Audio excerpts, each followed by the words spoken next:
साथियों, एक ऐसी बड़ी डेवलपमेंट सामने आई है जिसको सुनकर वेस्ट और खासकर अमेरिका की टेंशन बढ़ना तय मानी जा रही है।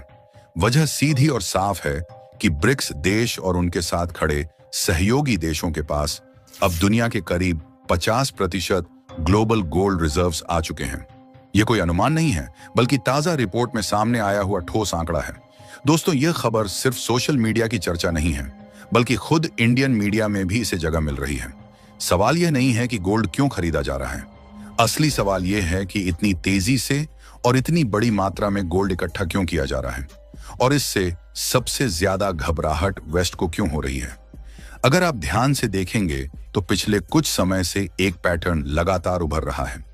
ब्रिक्स देश डॉलर से धीरे धीरे दूरी बना रहे हैं और उसी के साथ गोल्ड की तरफ उनका झुकाव लगातार बढ़ता जा रहा है। यह कोई अचानक लिया गया फैसला नहीं है, बल्कि इसके पीछे एक बेहद सिंपल लेकिन लंबी सोच वाली रणनीति काम कर रही है। दोस्तों, रणनीति यह है कि गोल्ड को खरीदना है, गोल्ड को अपने देश में प्रोड्यूस करना है, लेकिन गोल्ड को बेचना नहीं है।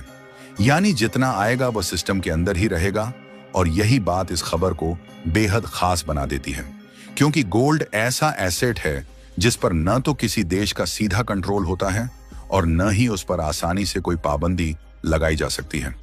अब इसी कड़ी में आपको याद दिलाना जरूरी है कि कुछ ही हफ्ते पहले एक और बड़ी खबर सामने आई थी। ब्रिक्स के बड़े देश जैसे चीन, भारत और ब्राजील ने एक ही महीने में करीब $29 बिलियन की अमेरिकी ट्रेजरीज को बेच दिया। यानी साफ संकेत था कि अमेरिकी एसेट्स पर निर्भरता को जानबूझकर कम किया जा रहा है। दोस्तों, गोल्ड की तरफ बढ़ता यह कदम भी उसी दिशा में इशारा करता है। डाटा यह बता रहा है कि यह सिर्फ निवेश का फैसला नहीं है, बल्कि सिस्टम बदलने की तैयारी है। आगे हम यह समझेंगे कि यह 50% का आंकड़ा कैसे बना, इसमें कौन कौन से देश शामिल हैं और क्यों ब्रिक्स देश गोल्ड को सबसे सुरक्षित हथियार मान रहे हैं। लेकिन पूरी डेवलपमेंट में आगे बढ़ने से पहले इस वीडियो को एक लाइक करके चैनल को सब्सक्राइब जरूर कर लीजिए, क्योंकि यह आपके लिए तो 1 सेकंड का काम है, लेकिन इससे हमारी बहुत बड़ी मदद होती है। साथियों, अब सीधे उस रिपोर्ट के अंदर चलते हैं जिसने वेस्ट की नींद उड़ाई है। रिपोर्ट साफ कहती है कि आज की तारीख में ब्रिक्स देश और उनके साथ जुड़े सहयोगी देश मिलकर दुनिया के करीब 50% गोल्ड रिजर्व्स और गोल्ड प्रोडक्शन पर कंट्रोल बना चुके हैं।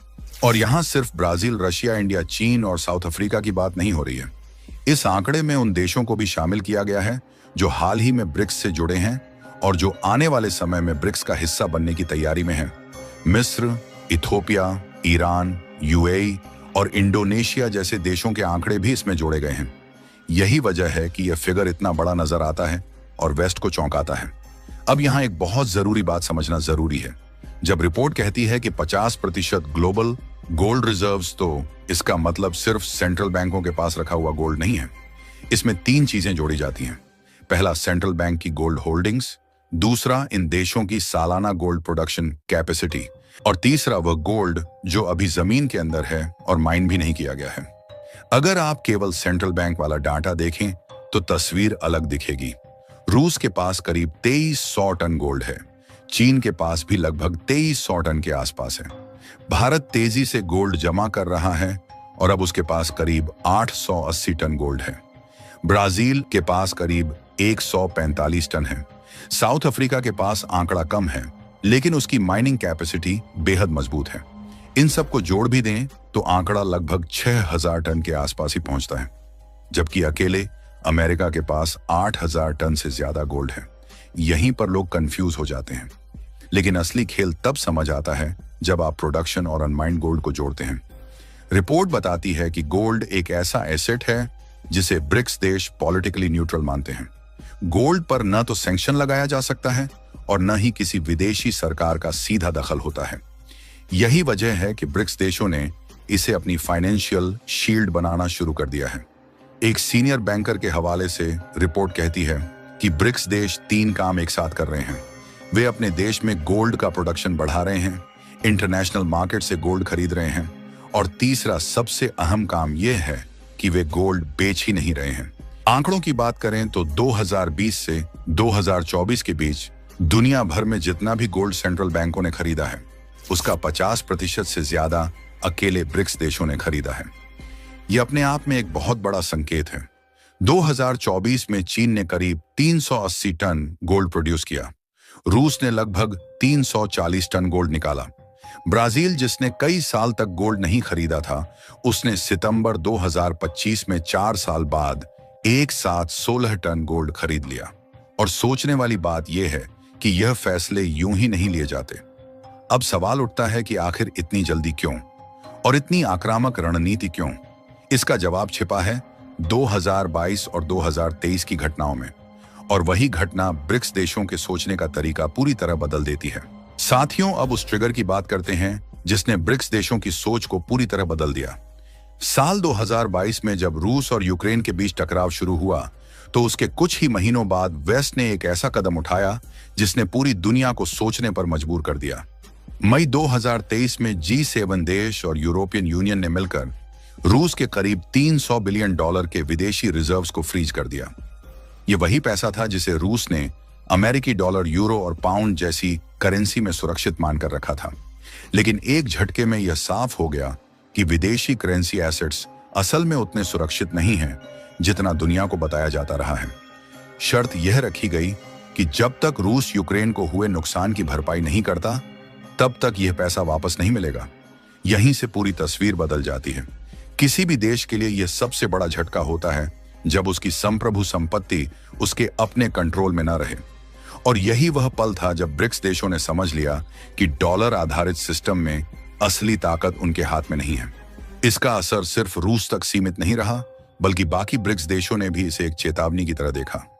उन्हें यह साफ दिख गया कि अगर कल को राजनीतिक हालात बदले तो किसी भी देश के डॉलर आधारित एसेट्स खतरे में पड़ सकते हैं।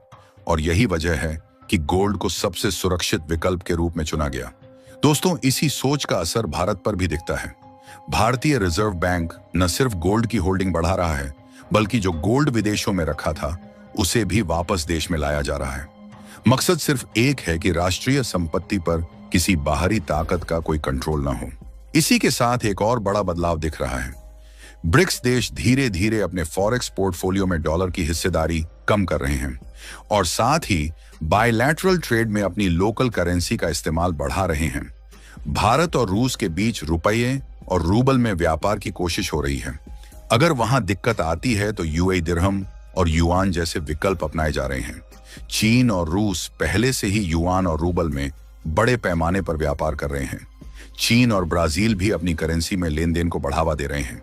यह सब मिलकर एक अलग तरह के फाइनेंशियल सिस्टम की नींव रख रहा है। अब यहां यह समझना भी जरूरी है कि डॉलर को रातों रात हटाना आसान नहीं है। आज भी दुनिया के करीब 58% ट्रेड डॉलर में होता है, लेकिन असंभव ही बिल्कुल नहीं है। असल में यह एक पैरेलल फाइनेंशियल आर्किटेक्चर की तैयारी है, जहां न्यू डेवलपमेंट बैंक से लेकर गोल्ड और लोकल करेंसी ट्रेड तक हर कदम इसी दिशा में है। पिछले 4 सालों में डॉलर का जिस तरह राजनीतिक हथियार की तरह इस्तेमाल हुआ है, उसने इस बदलाव को और तेज कर दिया है। बाकी आप लोगों को क्या लगता है कि ब्रिक्स देश सही दिशा में अपने कदम आगे बढ़ा रहे हैं या नहीं? अपनी राय कमेंट में जरूर बताएं और इस वीडियो को एक लाइक करके अपने मित्रों तक शेयर जरूर करें ताकि उन्हें भी जानकारी मिल सके। इसी तरह और भी नॉलेजेबल वीडियो देखने के लिए चैनल को सब्सक्राइब करके बेल आइकन को ऑल पर जरूर सिलेक्ट करें। जय श्री राम।